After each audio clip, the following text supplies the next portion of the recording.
From the Mayor today, who is unavailable, and I'd like to introduce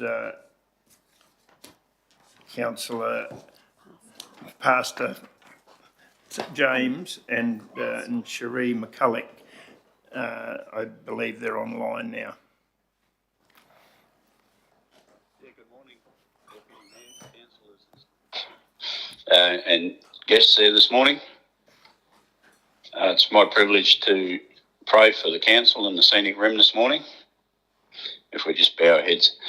Oh, Lord Jesus, we just come before you this morning. We acknowledge that all of this land is owned by you. You are the creator of all things. You created the world at the very beginning. And Father, we just come before you humbly today. We know that you died on the cross that we might be saved. And Father, we just bring some petitions to you. Father, as we see this tropical low coming down the coast today, we ask that you protect this region from flooding rains and things that these cyclones can often bring. Father, we ask that as the council meet today, that they have wise decisions, that not earthly wisdom, but heavenly wisdom, Father, as we focus on you as the creator of all things, that as we make judgments, they become fair, they're wise, and will benefit everybody. Lord, we thank you for the councillors. We thank you for the hours that they put in to serve the people of this district. And Lord, we say, under your care and your watchful hand, may this district flourish. In Jesus' name we pray. Amen. Thanks very much, James. We appreciate your time as always from the Minister's Fraternal, and we hope you have a good day. You feel free to listen in on our meeting if you'd like to, but we appreciate your time. No worries. Thank you. It's an honour. Yep. Okay, the next item on the agenda is public question time. No questions. And declarations, councillors, of prescribed or declarable conflict of interest by anyone here in the room. I don't think anyone advised the CEO. That being none, we then move on to announcements or mayoral minutes. And Sorry, Mr. Mayor, Deputy Mayor, just need to check there's no conflicts of interest.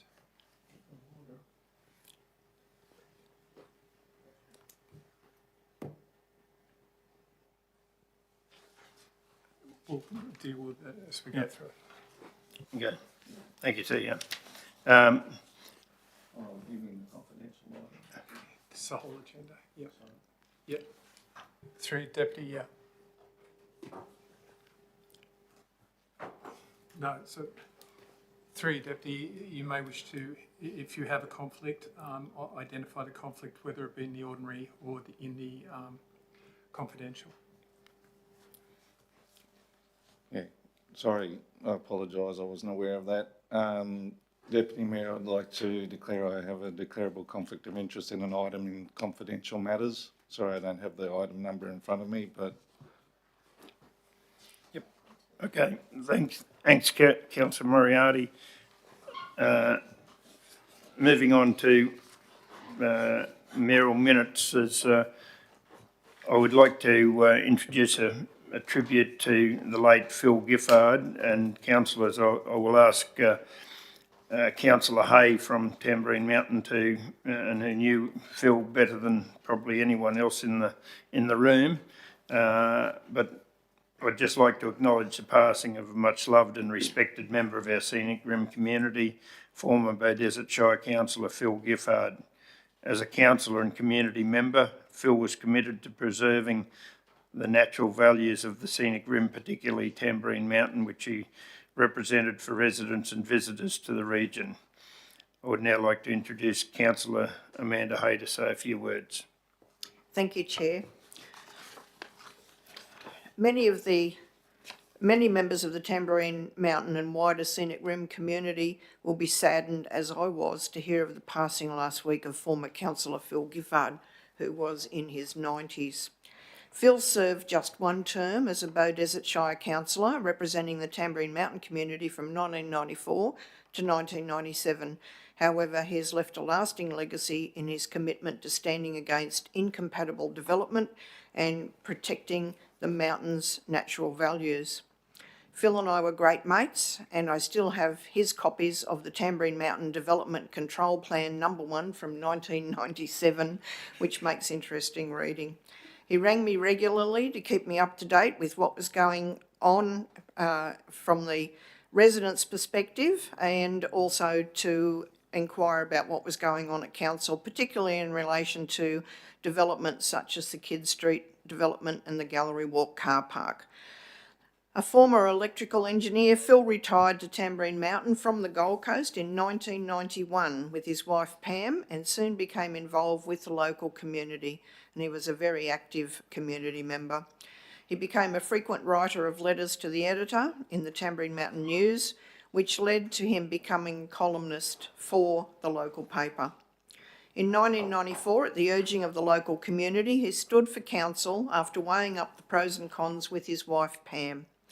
Public life was not something that he had previously considered, regarding himself more as an introverted engineer as a people person, and his term at council became a life-changing experience.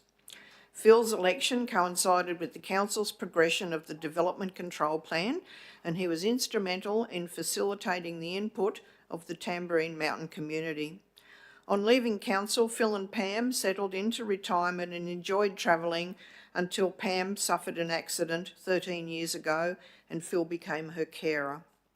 She passed away 4 years ago, leaving Phil a widower after 64 years of marriage. Although in his 90s, Phil was reluctant to use the community care bus in spite of my urging, regarding it as something for old people.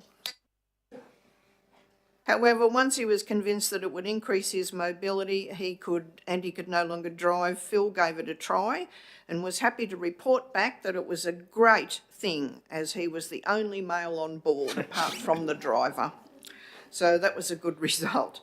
A farewell gathering will be held later this year to commemorate both Phil and his wife Pam, two much loved and respected members of our community and the world's a poorer place. Thank you very much, Councillor Hayett. Very well put. Yeah. Reception of deputations or petitions? No, neither there. Confirmation of our minutes from the previous ordinary meeting. Would someone like to move there a true and correct record of that meeting, please? Move Councillor Chalk and seconded Councillor Hay. Any questions on that at all? If not, all in favour? Carried unanimously. Business arising, CEOs or councillors, any business coming out of that meeting or previous meetings should be addressed? 3, Deputy, not that I'm aware of. Thanks, CEO. Yep. Right, we move on to the business of the meeting. 11.1 is the operational plan and Q2 progress report. And we hand over to you, CEO, to...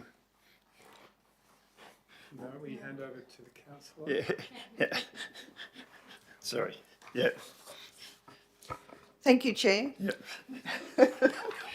Sorry, Councillor. That's all right. That's all right. I'd rather the CEO did it, but never mind.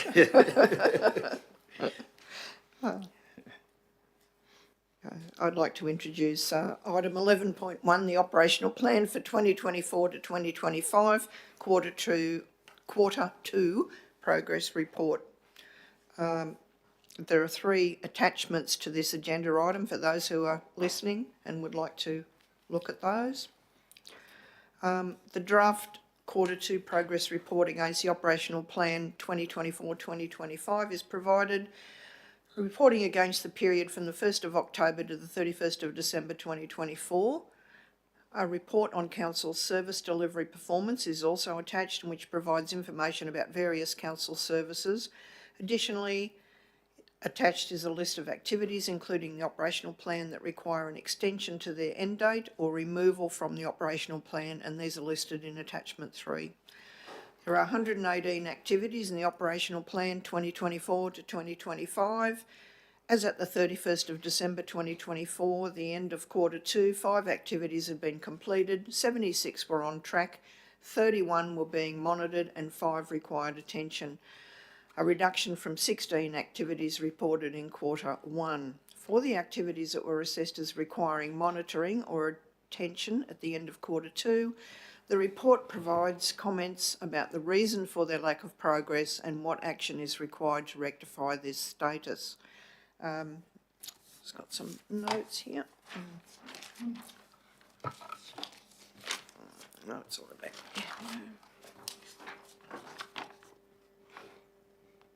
Right, so I take the report as read. And I'd like to move straight to moving the motion. Okay. I move that 1, Council approve the draft quarter 2 2024 to 2025 operational plan progress report.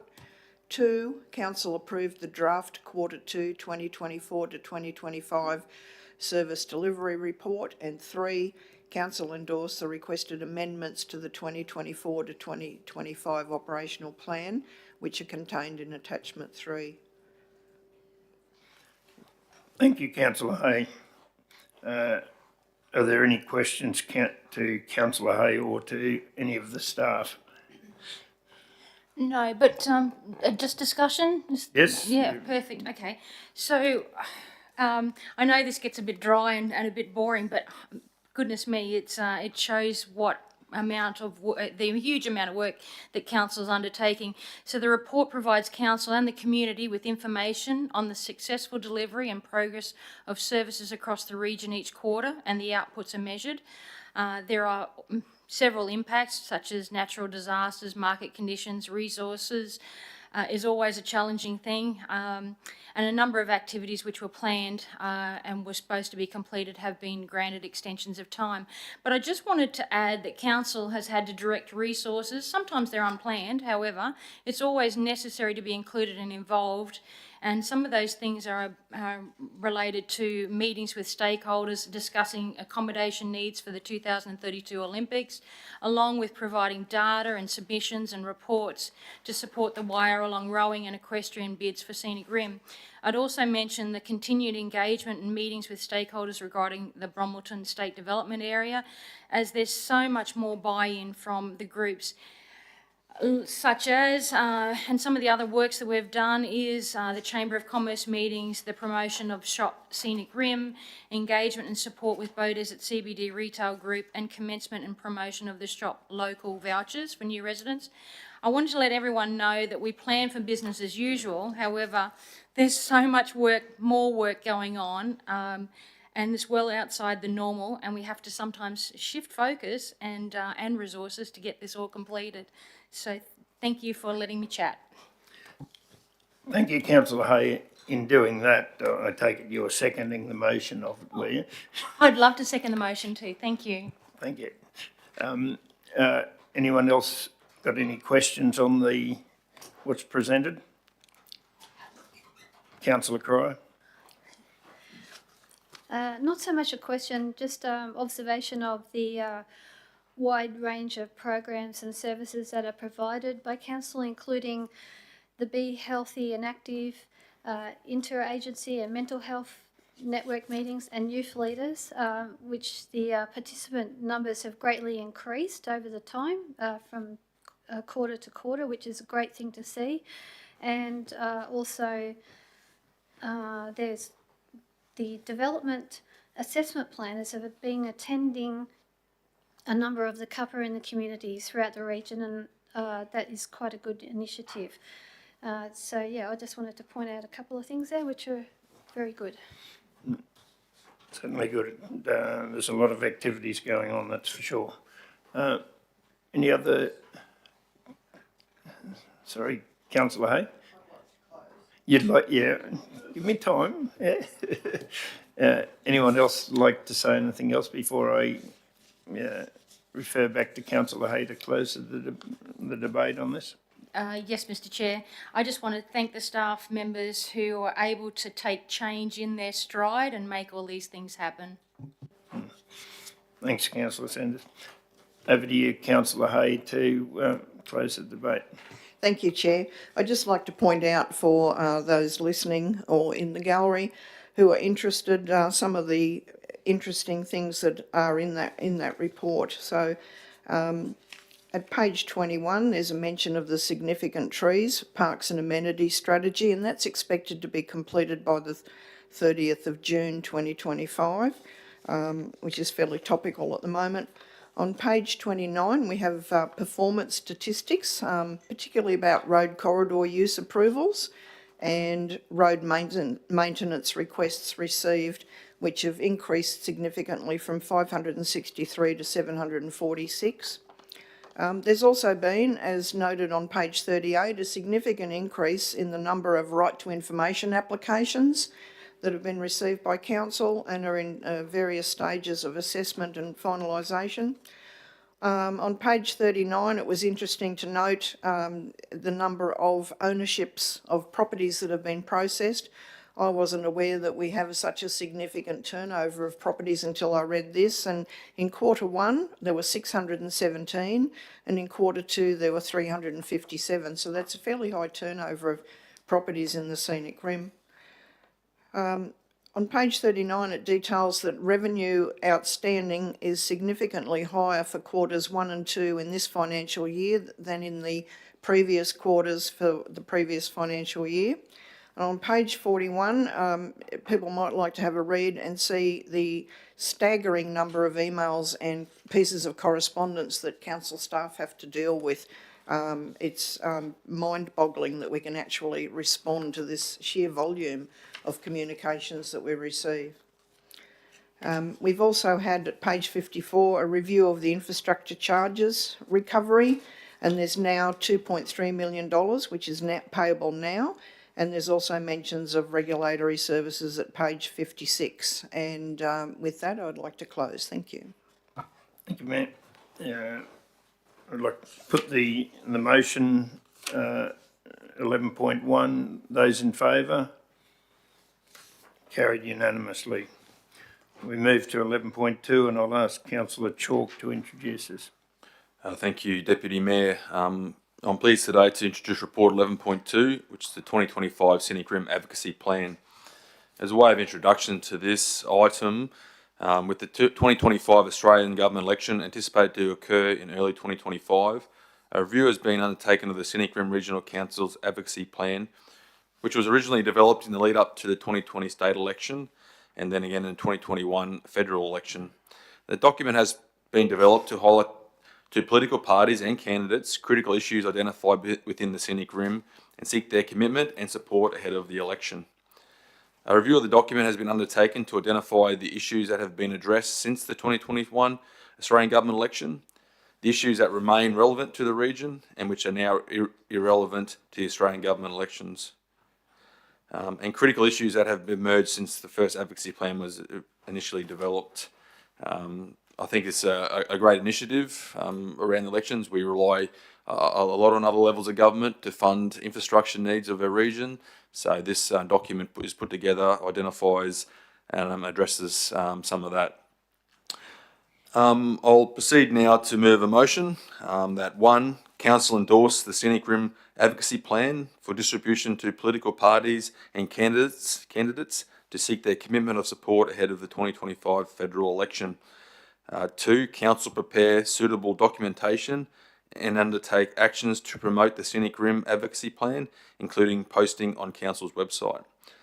3, Council commit to making our communities aware of the responses received in time to help inform their electoral decision making for the 2025 federal election. And 4, Council delegate authority to the Chief Executive Officer to make minor grammatical and formatting changes to the Scenic Rim 10-point advocacy plan, if required, after its adoption and prior to publishing on Council's website for public access, noting any such changes will be advised to councillors prior to publishing. Thank you. Thank you, Councillor Chalk. Would someone like to second that? Councillor Sanders.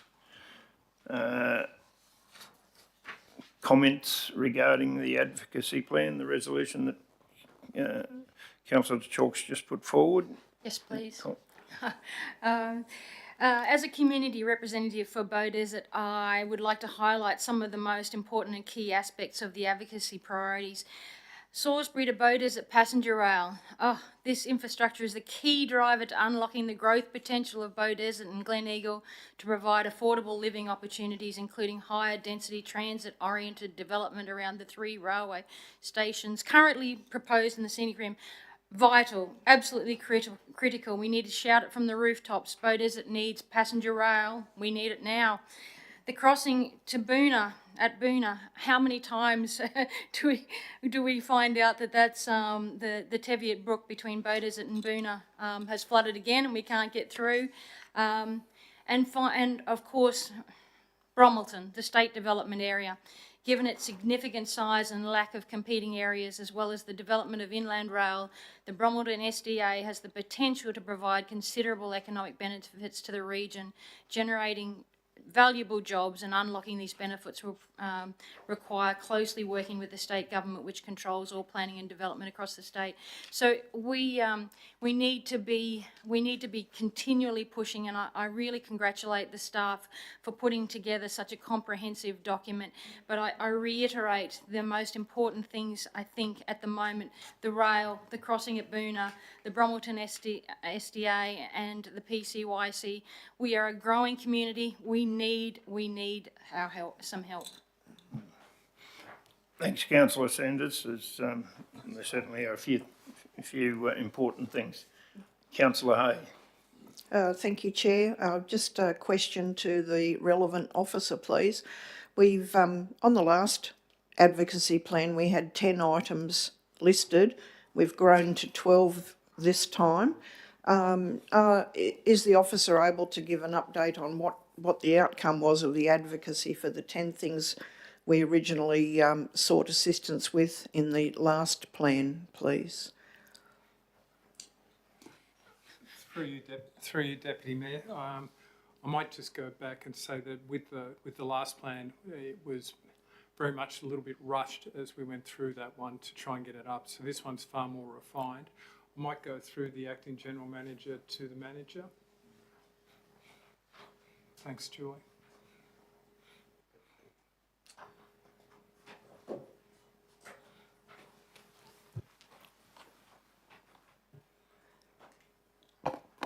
It's working. Okay, thank you. Good morning, everyone. So with this current advocacy plan, we've really reviewed what our priorities are as a current council, and obviously discussed with council before progressing to this stage. In regards to the previous advocacy plan, we have reinforced a lot of those points because we still need support at a federal level, whether it be funding or otherwise. So a lot of those have been reincorporated. And I guess just since the last advocacy plan, just a review of those priorities from 4 years ago till now, with a slight increase because we have additional needs at this stage for additional support from the federal government. Thank you. So through you, Deputy Mayor, the other issue is the priorities have changed because of the responsibilities of the different levels of government. So the target market that's sat within the state government is different from the target market that sits there within the federal government. So there are some changes in there reflecting that.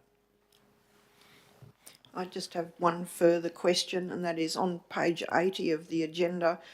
There's a statement made that the level of funding for state-controlled roads within the region is not keeping up with the rate of consumption of the road network. Could we have an explanation of what consumption is, please?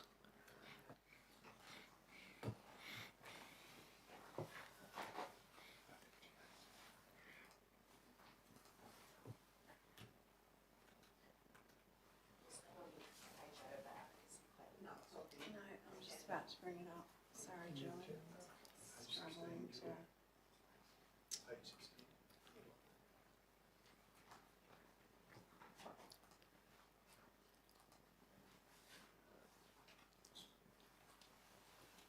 sorry, through you, which paragraph It's is the green on the right-hand side.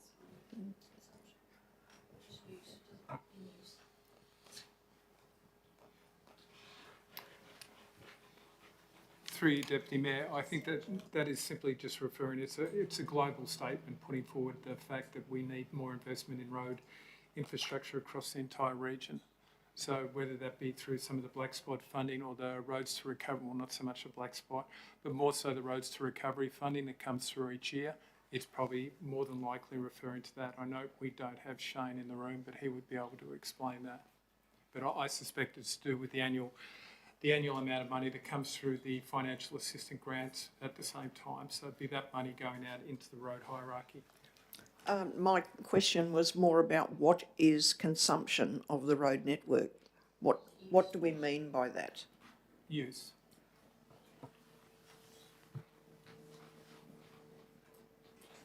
Did you hear that, councillor? Use. Yeah, no, I didn't. There wasn't any reaction. I'm sorry. I did. Yeah, and yeah, made sense when CEO. Through you, Deputy, I think the key is trying to get the message across, and maybe we need to go back and look at the word consumption and see if there is another word that we can use. And that's fine from that perspective. I don't have an issue. Could I, Councillor Shaw? I'll probably just comment to say that I think the word would probably mean that the funding that we're receiving from the federal government is not keeping up with the deterioration of the road network in that regard. So we need extra funding to at least maintain the roads to the current standard, and that's falling behind. So I think that's what that statement reads to me like. So. And just further to that, I think LGAQ is working on documentation going to the federal government to say exactly that, where the funding's not keeping up with the use. Could I ask what timetable will this be put to?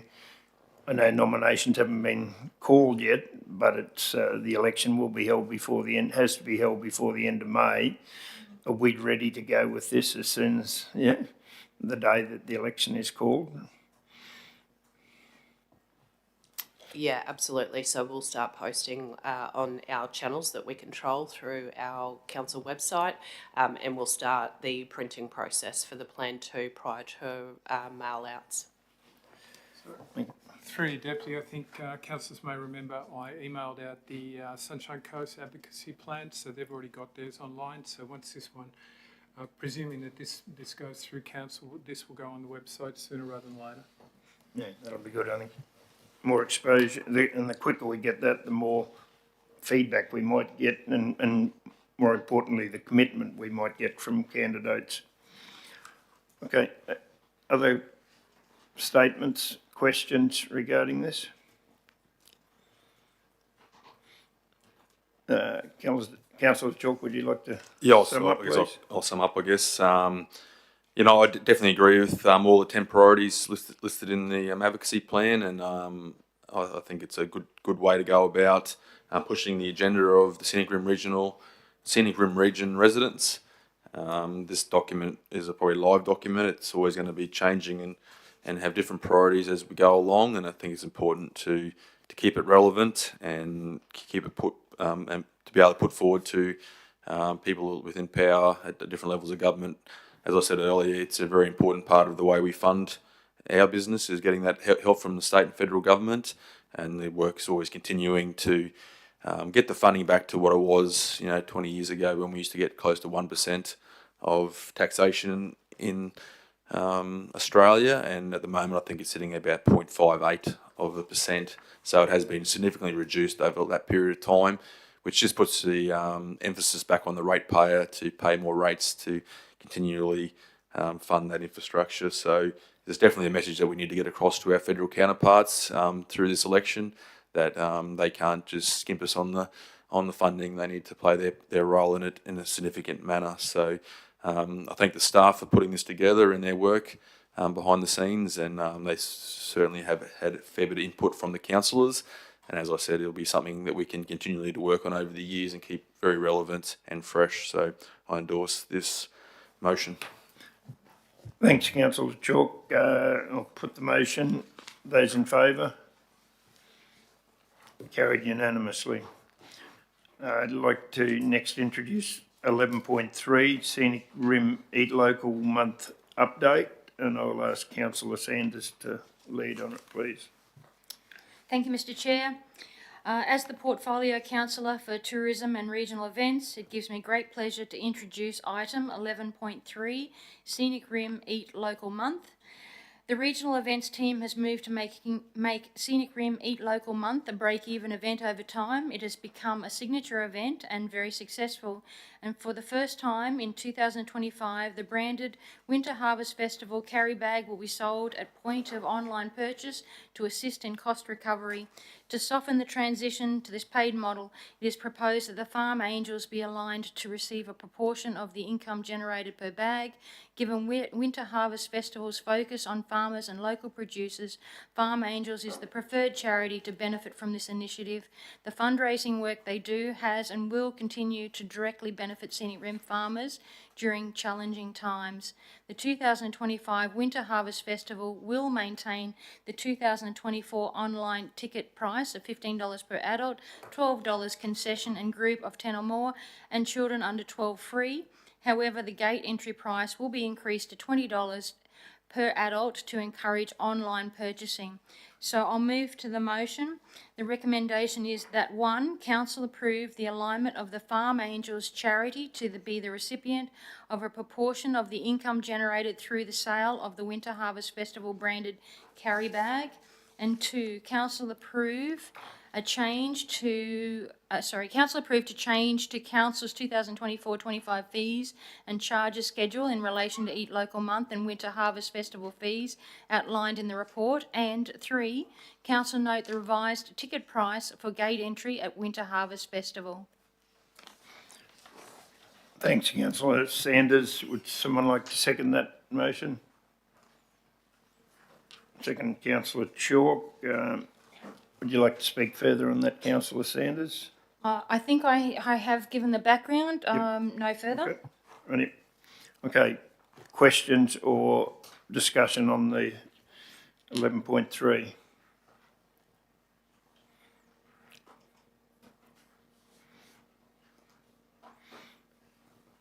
Certainly is a very big event for the whole of southeast Queensland there, and the number of visitors we get to the region over the month is helps a lot of businesses and opens the area up to a lot of visitors from whether within the state or interstate as well. So it's continued to grow, and look forward to it this coming year.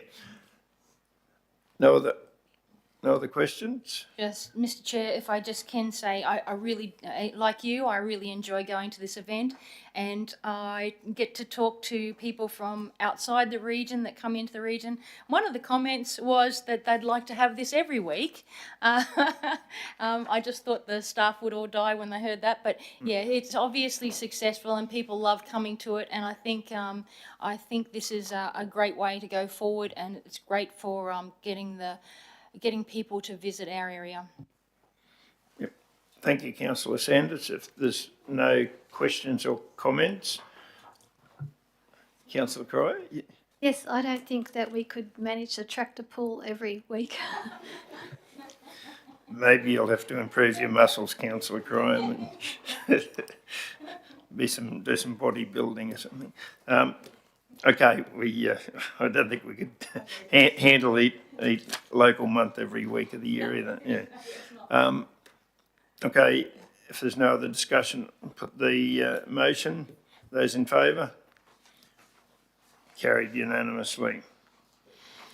Now, the next item is 11.4, and I'd ask councillor Cryer to introduce this resolution, please.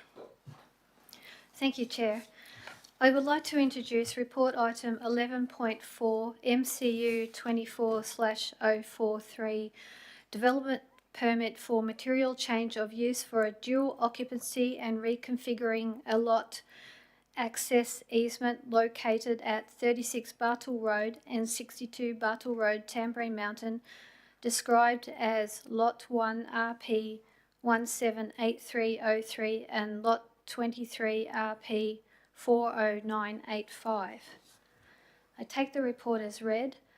The subject site is located within the Rural Residential Zone, Rural Residential A Precinct, under the Scenic Rim Planning Scheme 2020 as amended on the 30th of June 2023 and termed Planning Scheme.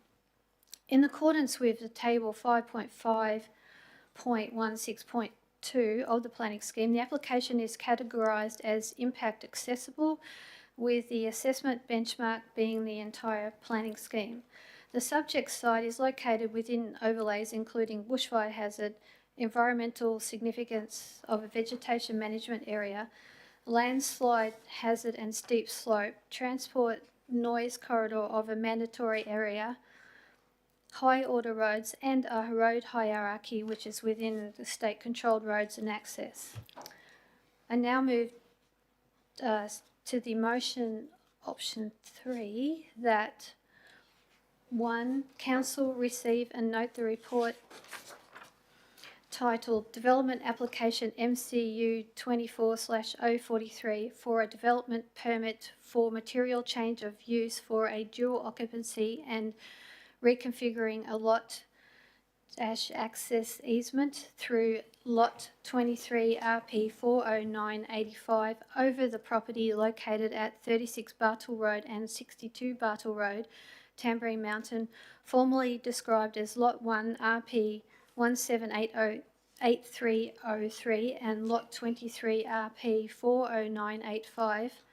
2. Council defer the decision of development application MCU 24/043 due to concerns regarding the proposed access to the Shelf Road, noting the following as relevant matters warranting further consideration under Section 45(5)(b) of the Planning Act 2016. A. The development's proximity to Overlay 7B landslide hazard area high, and B. The proposed reconstruction works to occur on the Shelf Road, and 3. Council's development assessment team issue a further advice notice requiring a response from the applicant to address an alternative access to Bartle Road in lieu of the Shelf Road. Thanks, Councillor Cora. Would someone like to second that resolution? Seconded, Councillor Hay. Would you like to speak any more on it, Councillor Cryer? No, thank you. It's pretty self-explanatory. Would anyone else like to discuss this further? Anything to say? Deputy Mayor, can I just probably ask the planning staff of the consequences of this motion progressing? Thanks, Councillor Chook. Thanks, Councillor Chalk, and through the chair. So we are in an impact assessment application which does have defined timeframes in terms of consideration. With that, by going to the applicant further to seek further advice in response to the concerns, there is the risk that they may not be amenable to further extending the decision-making period, which does put council at a risk of a deemed refusal should they not, or should the applicant want to exercise that. So we can't compel them to actually extend the decision-making period to facilitate this further advice request. Yep. That right, Councillor Chook?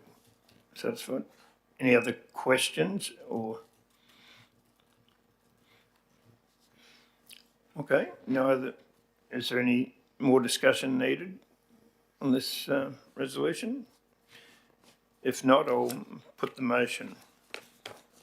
Those in favour of the resolution put forward by Councillor Cryer? Those against? We have Councillor as for 1, 2, 3, 4. Sorry, are you requesting a division? No. Yeah. Oh, Sure. Sorry. I'll request a division, thank you, Chair. You just need someone to request. Right here.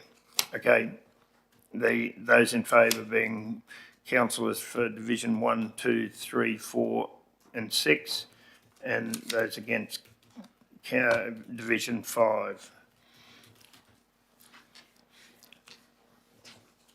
We move on to the next subject, and that's 11.5. And I ask Councillor Moriarty to introduce this, please. Thank you, Deputy Chair. I am presenting item 11.5, the proposed new NBN company base station facility at Beachmont. The background information, Ventia acting for NBN company has approached council with a proposal to install a 45-metre monopole radio network base station facility on land owned by council known as the Old School site at Beachmont. Solicitors for NBN Co have also provided council with a draft lease agreement requesting council provide consecutive tenure to NBN Co for the construction and operation of the facility for a period of 25 years. I'd like to move to the recommendation that 1, council resolve that the exception under section 2361C6 of the Local Government Regulation 2012 applies to the proposed grant lease to NBN Co Limited for installation of a radio network base station facility on land owned by council identified as Lot 3 on WD 814531. 2, council authorise the Chief Executive Officer or delegate to negotiate and finalise a lease with lease commencement date within 12 months from the date of resolution to NBN Company on terms to the satisfaction of the Chief Executive Officer for construction and operation of a base station radio facility on part of the land described as Lot 3 on WD 814531. And 3, council authorise the Chief Executive Officer to to undertake an amendment to the current area managed by the Beach Mountain Association to account for the excision of the lease area described in recommendation 2 above. Thanks, Councillor Moriarty. Would someone like to second that resolution? Second, Councillor Chalk. Discussion here or questions?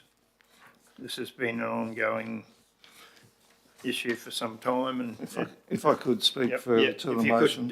Please, Councillor Moriarty. So when this matter was first raised in council in November at the ordinary meeting, I made the comment at that time that council will be damned if they do and damned if they don't with this proposal. Nothing since that time has changed my opinion. I also noted that the lack of connectivity on Beachmont has long been an issue and years of state and federal advocacy have gone into getting to this point. On the information that is available via a survey that was conducted by BMA and a petition that was conducted by residents of Tamborine Mountain, I believe the majority of residents on Beachmont are in favour of improved connectivity in the form of a fixed wireless provided by an NBN tower. I acknowledge that many people would prefer the tower to be located at another site, as would I myself. However, the alternatives are very limited and none would provide the same level of service as the Old School site. Likewise, there have been suggestions that other technologies such as fibre optic cabling would be better options. However, I have been advised by a federal member as recently as yesterday and the NBN representative that this is not an option that is currently available and it may well be years before a better alternative becomes available, if ever. We live in a digital age where people rely on reliable internet connection to work, study and stay connected. Beachmont is also home to a number of retirees and elderly folk who are particularly vulnerable in time of medical emergency or disaster event, as we found out during the 2019 bushfires. For this reason, I'm supportive of this proposal that provides better connectivity, potentially better safety outcomes for the residents of Beachmont. Any other comments before we go to questions? Or questions, sorry, I should have said it the other way. Any questions regarding it? And those who might like to, that's a speaker in favour of the resolution, someone who is against it, if there is anyone. like to speak? I'd just like to make a comment if I could. Thank you, Chair. Yep. I would like to speak on the matter that although improved internet connectivity for the residents of Beechmont is an important need, the significant number of almost half of the residents within Beechmont itself having petitioned against the proposed NBN tower is also something to be acknowledged. With 2 other large towers for other uses already installed upon Beechmont, an NBN tower would most likely become less visible over time. But the impact of the said tower is also a very real thing for almost half of the community who claim they will be greatly affected by its installation in terms of loss of community space and visual amenity of their environment, and with no real allowance of additional time for examination of possible alternative options given for consideration at this time. Thank you. Thank you, Councillor Cryer. Someone like to speak? Sorry, Councillor Hay? Do we now do another speaker Speaker for it. and then For it, against? please. You would like to speak against it? Yep. Yeah, we'll go to Councillor Sanders first.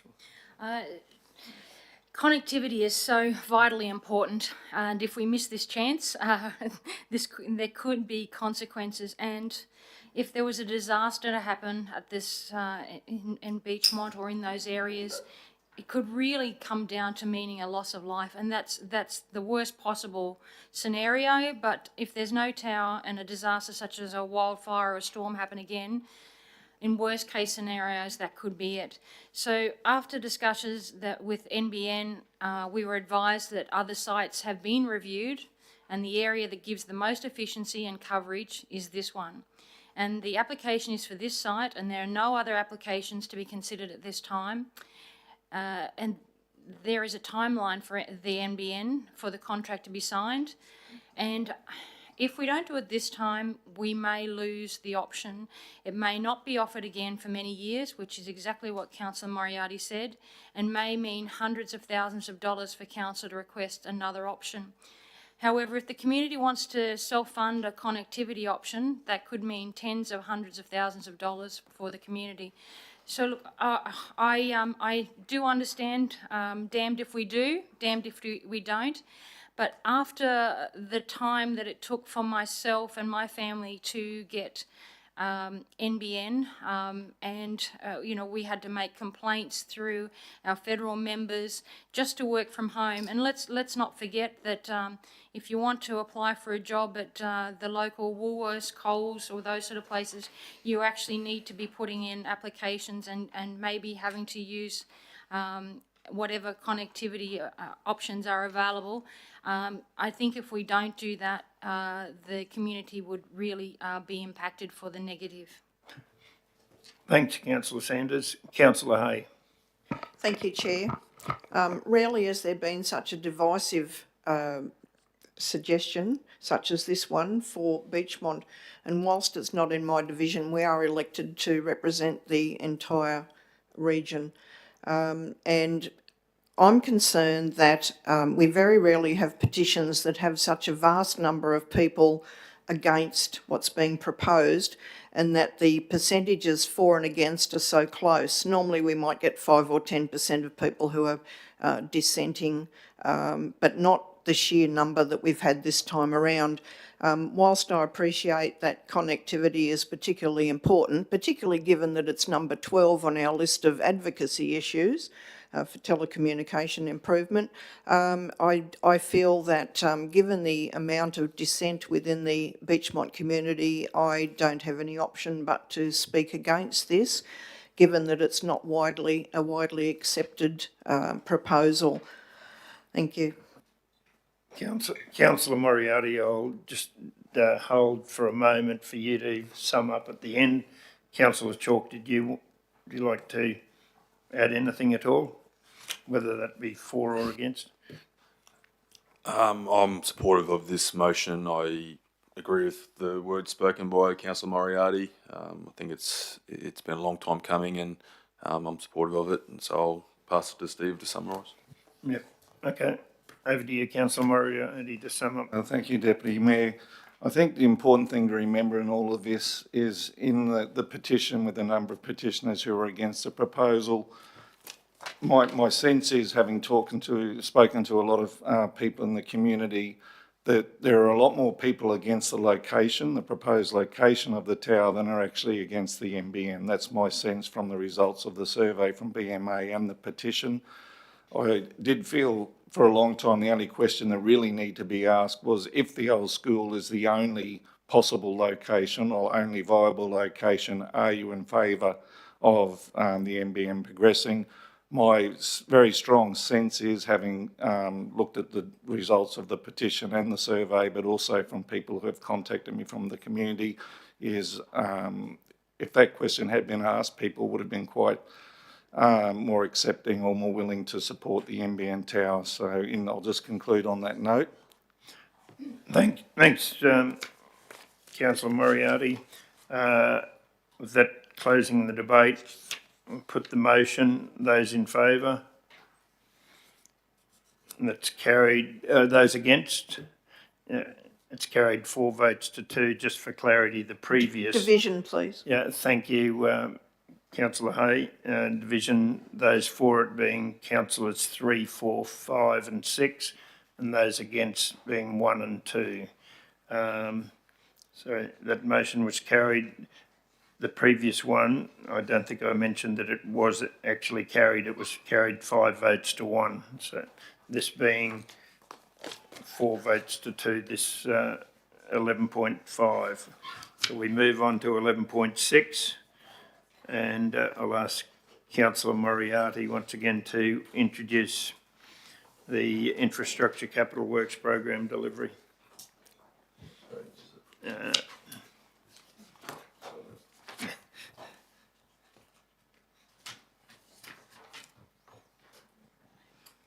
Page 151.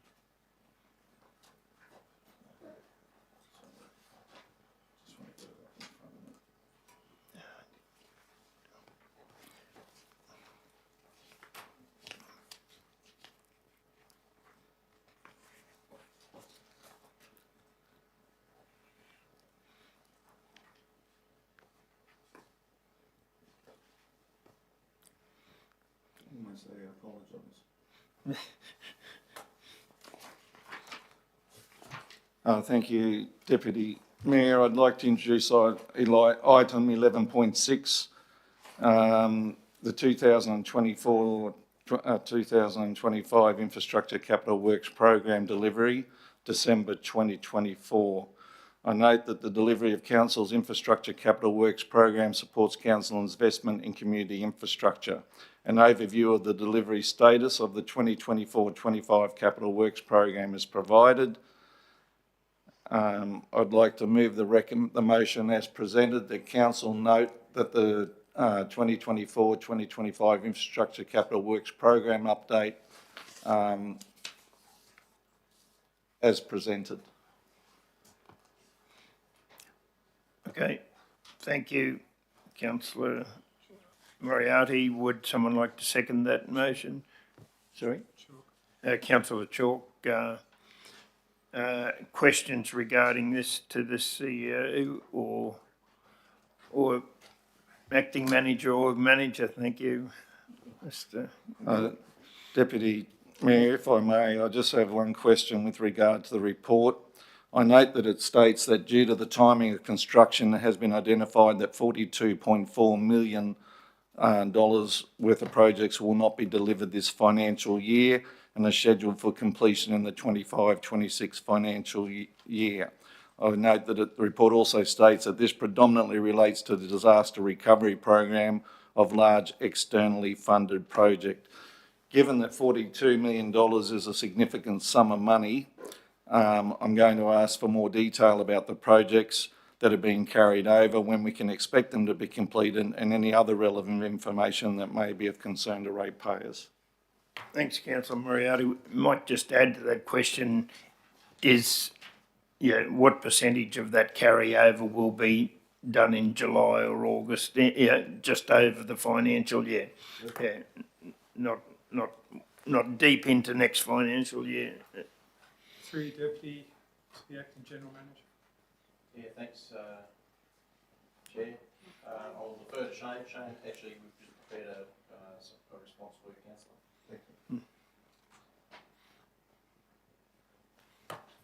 Good morning. Apologise. Through the Chair, thank you for the question. Yes, so $42 million is the anticipated amount of money that is forecasted to be carried over for some of our major projects. The reason for these are significantly, as it mentions in the report, relating to grant funding and the timing of when we actually get notification or sign the formal agreement in relation to that grant funding so we can commence work.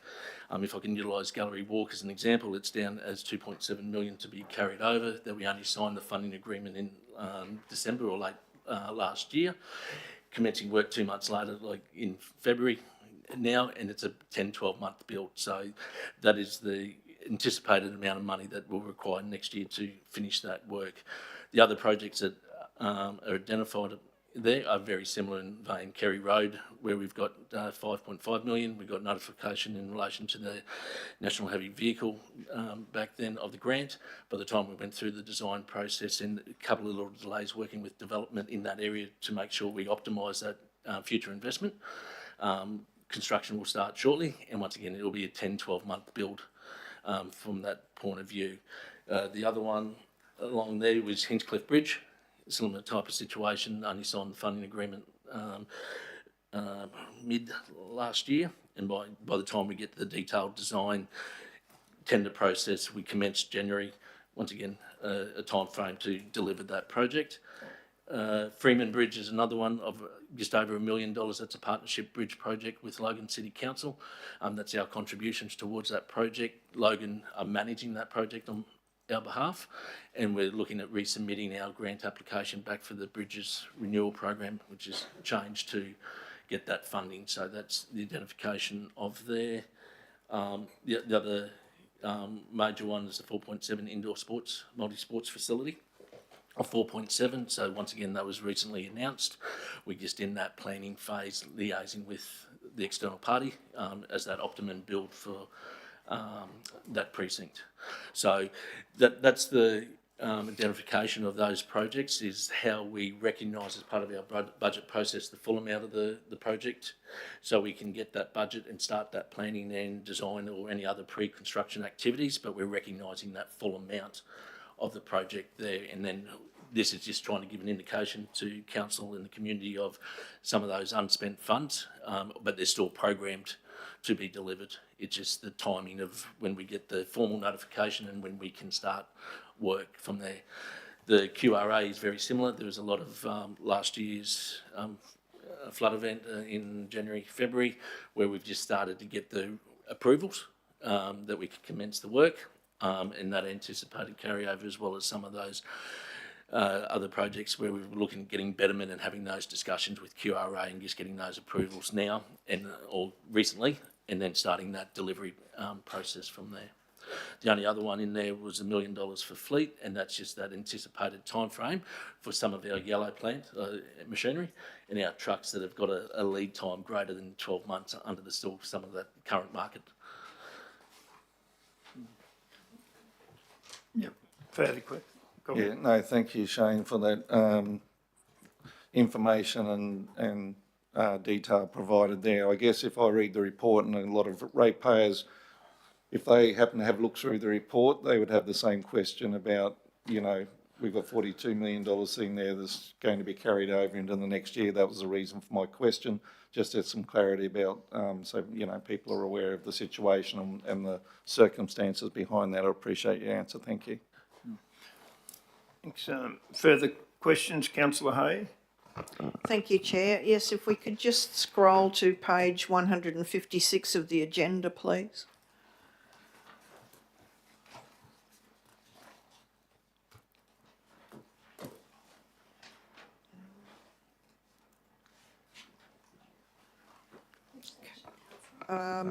The top two lines, could we just have an explanation of the Grace Street drainage works? It says scope investigation, so what's happening with that one, please? Through the chair, thank you for your question. Yes, so as part of the detailed design for that project, we had an allocation, or as part of the planning, had an allocation of money for the capital delivery of that. Through the detailed design, it's come back a little bit more than anticipated to complete the work. So we're just looking at that total scope. Can we rejig something, or bring it back a little bit to try to get back within the capital allocation budget? And a second question, on the same page, stormwater drainage renewal program, including pre-construction. It's a project that's repeated annually. It's under program investigation, so could we have an explanation of what's happening with that one, please? Yes. Sorry, I don't through think it was the you, chair, sorry. it wasn't me. Yes, so with a lot of work that's currently happening in the planning space, we're currently reviewing our methodology in relation to our drainage rehabilitation, particularly around the number of queries from customers and the like. We're currently finalising that with internal stakeholders and all going well, getting a report up to council in relation to the methodology, how we deliver that program going forward. Thank you. Councillor Chalk. Yes, thanks, Shane. While we're on that page, the sports fields lighting for Coronation and Selwyn and the change room facilities is that still on track to be delivered by the end of financial year? Thank you for the question through the chair.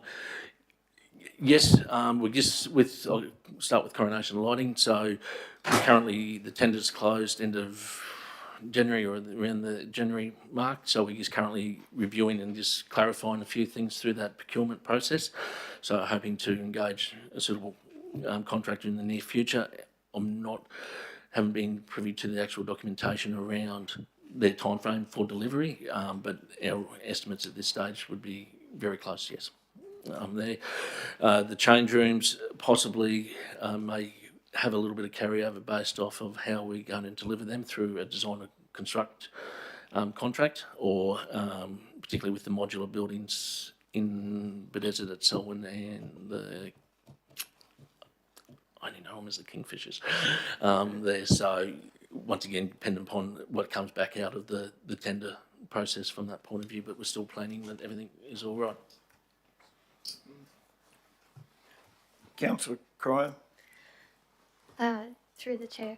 In relation, on the same page as well, is there any update further on the Bethesda Library upgrade in terms of the scope of works?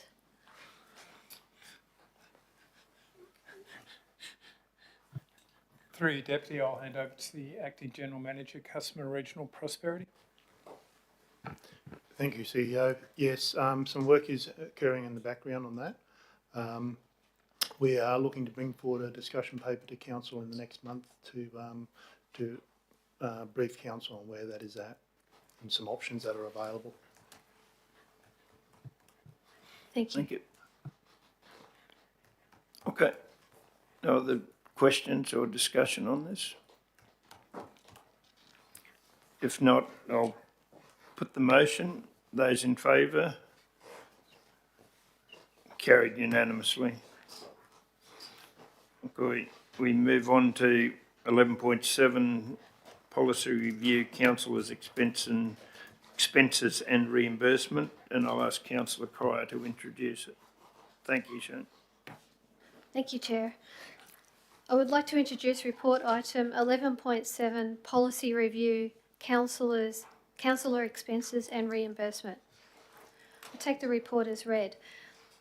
The council policy, councillor expenses and reimbursements, the policy is a mandatory policy required under the Local Government Regulation 2012.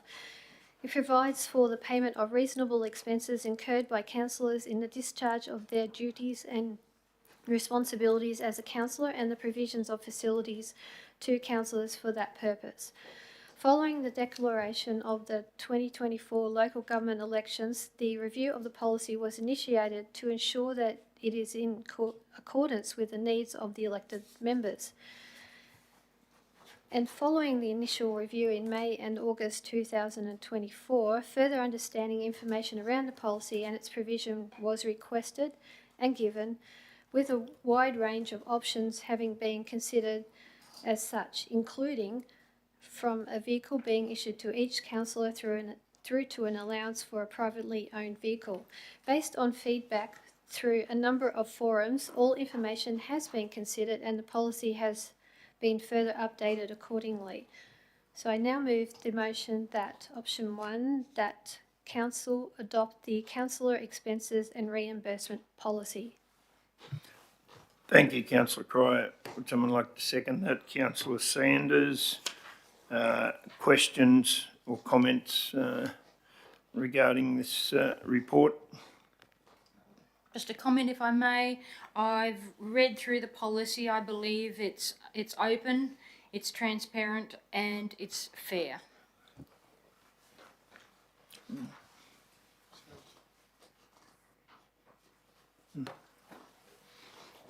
Okay, yeah, further questions? Thanks, councillor Sanders. If there's no other questions or comments, nothing else you'd like to add, councillor Cryer? No, thank you. Okay, that being the case, I'll put the motion. Those in favour? Carried unanimously. Councillors.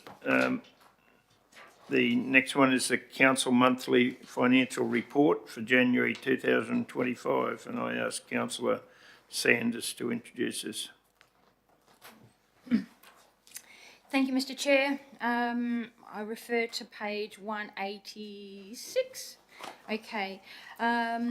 As the Councillor for Division 4 and a member of the Audit and Risk Committee, I hereby introduce the report 11.8 Council Monthly Financial Report for January 2025. I will assume the report has been read and all questions answered. I just would like to add just a little bit more, if I may. I'll find my pieces of paper all gone crazy here. Okay, overall, the financial result for January 2025 reflect a stronger than anticipated operating performance with a net operating surplus of 2.6 million, 7.2% above budget expectations. This surplus was primarily driven by higher operating revenue from increased fees and charges across various services. Variances within operating expenditure reflect the number of vacancies across the organisation, which means we have lower employee expenses. We don't really want lower employee expenses. We would like to fill all those positions, but that's just an aside. Delays in the receipting program due to the weather and increased depreciation expenses due to higher than anticipated indexation and asset values recognised at the end of last financial year. Capital expenditure was significantly lower than budgeted, mainly due to timing delays in the DRFA works and the delivery of plant items. Although in terms of invoicing, the overall program is $14 million behind budgeted expectations, commitments and orders of $25 million have been raised, indicating that there are still delays in the supply chain for goods and services. Overall, Council maintains a healthy cash position of $50.5 million, bolstered by the higher operating surplus and deferred capital outflows. Can you please note that approximately $30 million of this is already restricted in its use due to grant funding, infrastructure charges, domestic waste levy and loan funding received in advance of performing the works. Thank you very much, councillor Sanders. Someone like to second that resolution? Seconded, councillor Cryer. Questions or comments regarding the motion that's before us for the financial report of for January 25? Questions to the CEO, or we have staff here also who are, well, more than capable of answering them. If I might just mention, a lot of the councillors have been contacting the staff and the acting general manager and asking lots of questions, which is the perfect and most wonderful thing to do. I think the staff really appreciate the fact that the councillors take a lot of time to sift through things, ask questions, point out some things, and really just want to get get all the way through the report. Some of these things are always a little bit dry, but I think the way the report is done gives us an exceptional way of looking at how we are performing. And I just want to commend not only the staff but the councillors for taking so much time and spending so much energy and on going through these reports properly. Thanks, Councillor Sanders. Questions? And we all hear of a number of councils in Queensland who are really struggling, and while we're not perfect, we're very strong compared to a lot of councils. It's fair to say, CEO, there are some in very dire straits, and we've had good financial management at this council for many years, and we're continuing in that vein. So if there's... Sorry, point of order. I No, don't think you've I put my option in. I haven't read the option, sorry. I've mucked up, Mr Chair. Yes. Can I read that option, please? Yes, you can, you may. Thank you. Option 1, the motion is that council receive the monthly financial report for January 2025. I'm so sorry for missing that out. Not that many words, but important ones. Thanks for that. Okay, if there's no other questions, we'll put the motion. Those in favour?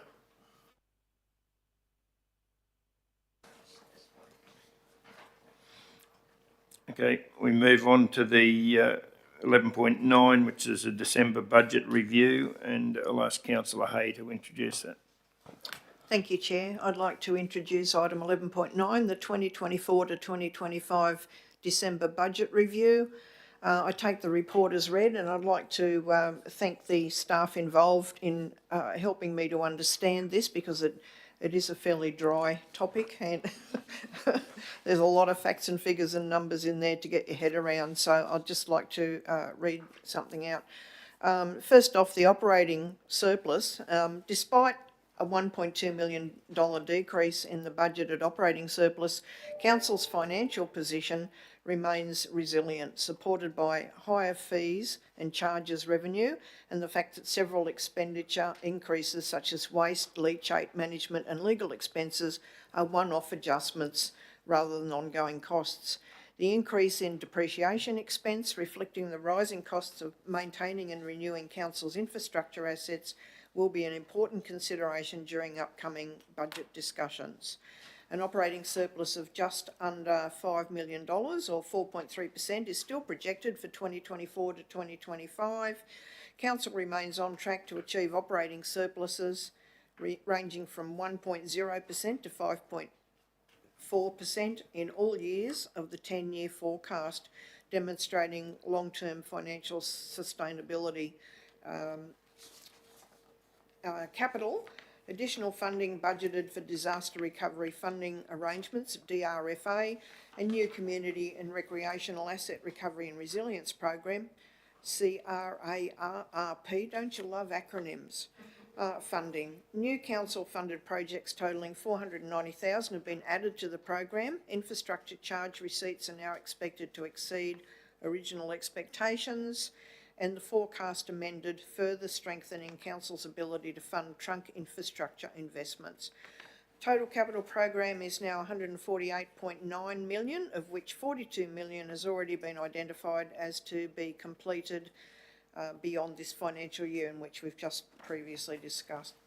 Cash. Council is budgeting to maintain a healthy cash position of $28 million, reflecting a 21.9% operating cash ratio, and the target for a cash ratio is greater than 0%, so we fall above that.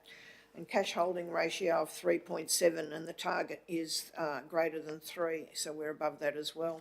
Importantly, excuse me, Council forecasts a stable cash position over the full 10 years of its long-term forecast. The operating cash ratio of between 20 and 23%, and a cash holdings ratio between 3.1 and 4.7. This sustained liquidity provides Council with flexibility to respond to unexpected events while continuing to invest in infrastructure and community services. And I'd just like to add that the executive summary on page 205 of the agenda provides information on the budget operating surplus decrease, together with a summation of the reasons for the increase in the operating revenue and an increase in the operating expense requests. These amounts are broken down under the headings of employee expenses, materials and services, depreciation, capital grants, capital expenditure, which is detailed on page 206. The budget funding summary is provided at page 212, and the big ticket items are detailed in the capital budget and review amendments, which can be found at page 215. I would like to move a motion in 5 parts. Bear with me, I can't read the screen up there.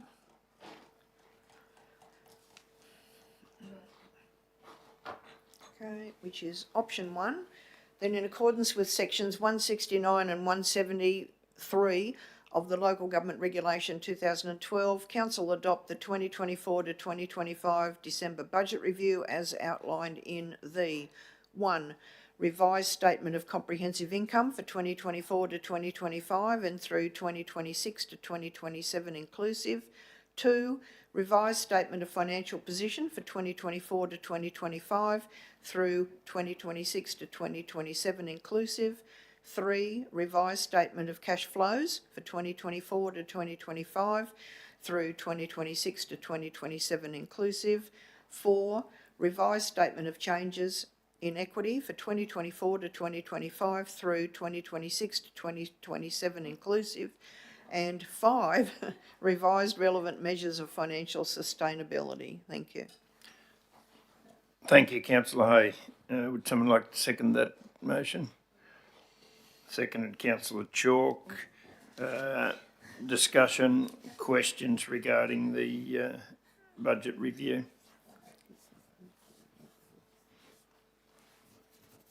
Well researched, Councillor Hay. Like Thank you to the Councillor staff. Yeah. Questions or anything, or would staff like to add anything to it? Yeah. If not, if there's no questions, I'll put the motion. Those in favour? Carried unanimously. Can we move on to 11.10, Media Policy Review, and I'll ask Councillor Chalk to introduce this. Thank you, Deputy Mayor. Yes, I'll please present the report today, 11.10 Media Policy Review, and I'll take the report as being read. I'll move straight to a motion. The Council adopt the Scenic Rim Regional Council Media Policy. Thank you. Thanks, Councillor Chalk. Would someone like to second that motion? Sorry, where is it? Oh, sorry, late item. Sorry, I should have said late item, Councillor. Well,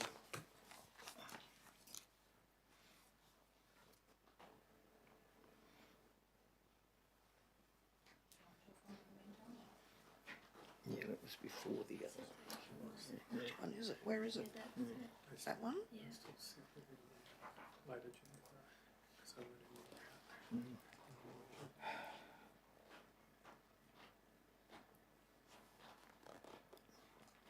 Okay.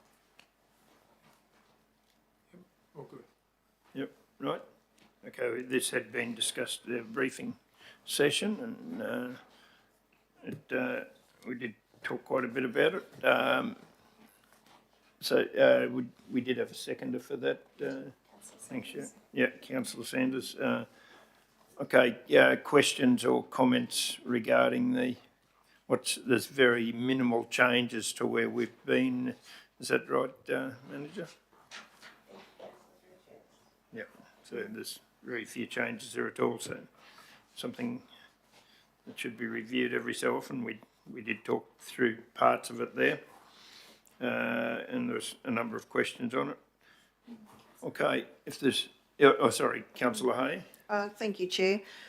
Just through the chair, just so for clarity, so there is no limitation on councillors speaking to the media, providing they are speaking on behalf of their portfolio and their division. Is that correct? Through you, Deputy, that is correct. It is also that when a councillor undertakes media, they must recognise if council's made a decision that they are speaking in line with that decision as well. Yes. Okay. Sorry. Or acknowledge that they are making a personal comment. Thank you. Thank you. Thank you.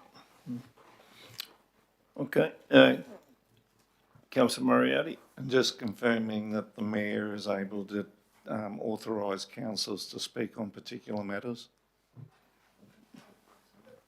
Through Deputy, yes, the Mayor is able to do that. It would be ideal if he or she informed staff that was going to occur, so there is no misunderstanding to go through. Just for clarity, where's that one, please, if you can give me the item? I just wanted to read it, that's all, sorry. Have you got it, Jan?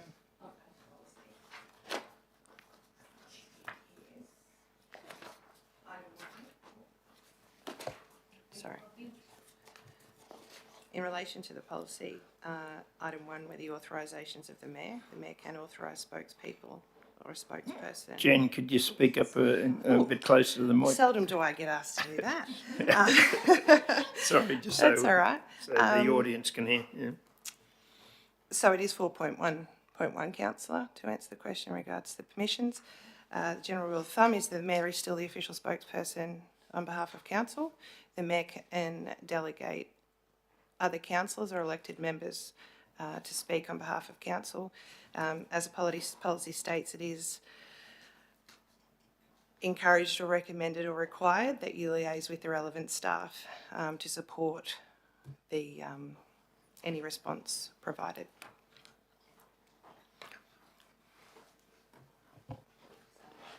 Okay, no more questions or comments?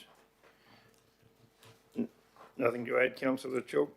I don't think so. This is just a review of the policy, pretty mandatory, hasn't changed in its meanings very much at all, I don't believe. We as councillors are bound by the Code of Conduct, and we can speak on behalf of council as identified in the policy in line with council policies and procedures. And if we alter from that, we need to make it very clear that we are giving a personal opinion, which is stated in the policy as well. So I think that's well understood. So I endorse the motion. Okay, thanks, Councillor Chalk. Put the motion there. All those in favour? Carried unanimously. We move on to another 11.11 and swimming pool season extension proposal, and I'd ask Councillor Moriarty as Chair of Sport and Rec Portfolio to introduce it, please. Thank you, Deputy Mayor. I'd like to introduce item 11.11, swimming pool season extension proposal. Noting that leading up to the end of the 2024-25 swimming season, a number of residents at the Tamborine Mountain and Canungra wrote to Council advocating the 2-week extension in the month of April. Council was in a position to extend the season by 2 weeks from Tamborine Mountain, Canungra and Bay Desert pools. Council has received further community feedback from residents submitting feedback in the 2024-2025 budget community consultation process advocating a 5-month swimming season. Council has approached the pool operators for costs for a further 1-month extension to the 2024-2025 summer pool season for Tamborine Mountain, Canungra and Bay Desert pools. I'd like to move the recommendation that 1, Council extend the public swimming pool season for 2024-25 to the end of April for the Tamborine Mountain, Canungra and Bay Desert swimming pools, and Council include the 1-month season extension in the scope for the future swimming pool management contracts for the Tamborine Mountain, Canungra and Bay Desert swimming pools. Thanks, Councillor Moriarty. Someone like to second that? Seconded by Councillor Hay. Questions? to do with this resolution? Councillor Sanders? I do have a question. This sounds like a great thing. People have asked for this for quite some time. I guess we're going to count the numbers, and if we don't have very many people that attend over the next couple of years while we're doing this, I assume we'll come back and have another look at it. But this will be, I assume, a permanent change. But maybe if there isn't any real strong usage for the extra month, we can review it again at a later time. Is that correct? Well, yeah, we'll cross that bridge when we come to them, but CEO, would you like to comment? Through Or? you, Deputy, I might go to Blake. Through the Deputy, Council will start looking at specification for the new tender, which we will need to be in a position in September for the new season. We'll take note of the observation and we'll reflect it in our specification when we go to tender. Thank you. Thanks, Blake. That wasn't the answer, but that'll do. That wasn't the answer. Councillor Moriarty? Thank you. Summing up here, sorry. Am I summing up? Yeah, that was a question. No. Yeah, it's Councillor Hay. Thank you, Chair. I would like to point out that 6 out of the total of 31 submissions received for the draft budget 2024 to 2025 budget community consultation processes did advocate for a change to and an extension to the swimming pool season. So it's good to see that Council has listened and been able to be responsive to the community's wishes in this instance. Thanks, Councillor Hay. If there's no other, Councillor Cryer.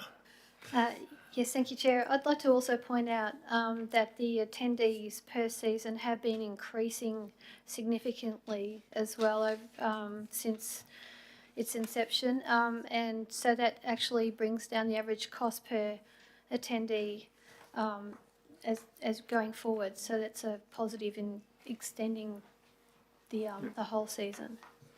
Okay, thank you. If there's no other questions, I'll ask Councillor Moriarty to sum up. Thank you, Deputy Mayor. I just concur with the comments made by other councillors, and I also note by introducing this policy that it gives our pool lessees some certainty around staffing and organising their holidays and so on and so forth, which if we just do it on a year-by-year basis, they don't have that certainty and they're waiting to find out whether they need to stay open for another month. So I think I can see definitely advantages in putting that as part of the lease arrangement and having certainty in that area.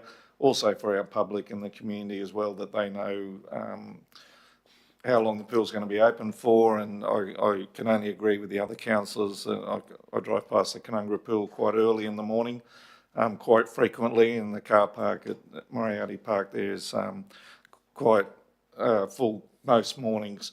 So the demand is definitely growing, and it's great that we can provide this service to the community. Okay, thank you very much. That being the case, I'll put the motion. Those in favour?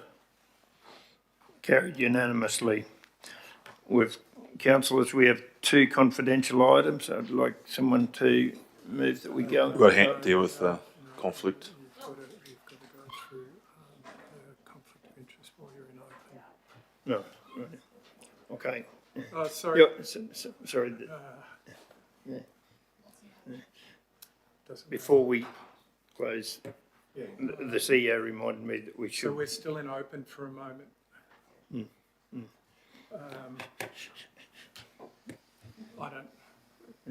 That's all right. We'll go from there. Yep. CEO? So, no. Yep. Deputy Mayor, you're going through, are there any conflicts conflicts of interest for either of these two items that we have? Councillor Moriarty suggested earlier that he did have one. So, Deputy Mayor, as I said earlier, not being aware of the process, I apologise for that. I'd just like to declare a conflict of interest for item 12.2 as I am the applicant. I'm happy to leave the meeting and not participate in the decision, and likewise I'm happy to remain in the room to assist councillors with providing further information should they require me to do so. Okay. Councillor Hay? Just a question, is this a declared conflict or a prescribed conflict? I would have thought a declared one myself, but, yeah. John,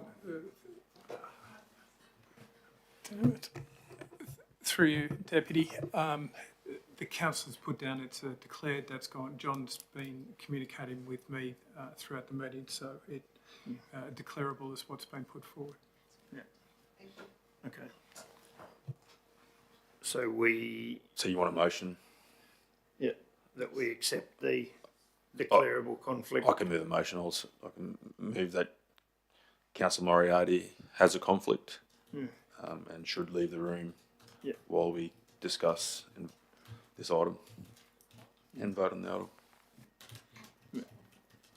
Seconded Councillor Sanders. Any other comments or not? Those being a declarable one, I don't think there's much choice in it. We'll take a vote on that without Councillor Moriarty voting for it. Those in favour? Carried unanimously from the 5 remaining councillors. So could we have a motion now to go into closed session for these 2 items? The motion must be read, Councillor. Sorry? The motion must be read. Yeah, you need to read Motion must be read, yeah. in accordance. Yeah. I can do it. That in accordance with council standing orders for council meetings policy and provision of section 254J3 of the Local Government Regulation 2012, council closed the meeting to the public to discuss confidential items as follows. 12.1, late item, request for legal assistance, which is closed under section 254J3F, and 12.2, late item, application for legal assistance, closed under section 254J3I, as discussions will be held about the request for legal assistance. So moved. Okay, seconded Councillor Hay. Any discussion? If not, we put the motion. Those in favour? That carried unanimously. I'm just wondering whether it's a good thing for you to be voting, Councillor Moriarty. He's still voting. No, it's Into just to go confidential. confidential. I've got a different view. At any rate, that's your choice. Yeah. Yep. Carried unanimously from the 6 councillors present.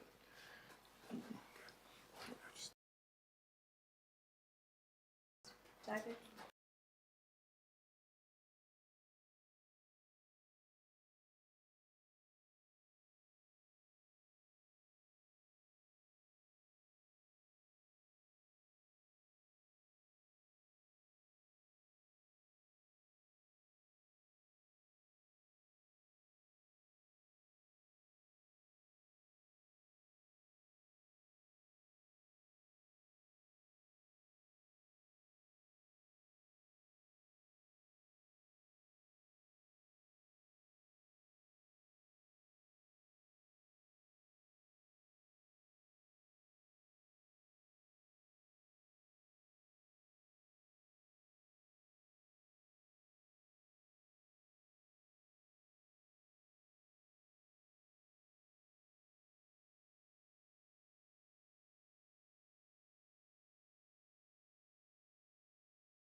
Councillors, we now resume the council meeting. I'd like a resolution, please, that we go back into open session. Would someone like to move that? Move Councillor Sanders, seconded Councillor Hay. Just not quick enough, am I? No, yeah. Any discussion on that, Councillor Hay? No discussion. We'll vote, please, on the motion to resume our open session. Those in favour? Carried unanimously. We move on to 12.1. Councillor Sanders to introduce this request for legal assistance. Item 12.1, late item, request for legal assistance in the closed session. Motion that council, in accordance with council policy CM02.08 CP, legal assistance, grant legal assistance to the applicant employee in the sum of $4,092. Someone like to second that motion? Second, Councillor Hay. Any discussion at all? If not, no discussion. We shouldn't have discussion, but we... We'll take a vote on that on 12.1. Those in favour? Carried unanimously. I note that Councillor Moriarty is leaving the room for 12.2 to be introduced by Councillor Marshall Chalk, application for legal assistance. Councillor Chalk. Thank you, Deputy Mayor. I'll introduce 12.2 and I'll move straight to the motion. Motion that in accordance with Council's legal assistance policy and guidelines, 1, Council resolved to grant legal assistance to the applicant councillor. 2, Council limit the amount of legal assistance provided to a maximum cost of $15,000. And 3, Council require the subject councillor, upon an adverse finding for the relevant matters, repay the council all legal costs up to the total amount provided within 28 days of the invoice being issued by council. Thank you, Councillor Chalk. Would someone like to second that motion? Seconded by Councillor Cryer. No discussion, I take it. I'll put the vote. Those in favour? Carried unanimously by those. Just a here. small, the 28's got a little zero after it for some, yeah, it's just auto. Degrees. Formatting. Yeah. Not. Okay, we'll just wait for a moment for Councillor Moriarty to come back in, and we'll to close the meeting. Thank councillors and staff for their contribution today, and I close the meeting at 11:48. Thank you. Thank you to all our technical people and all involved. I close the meeting.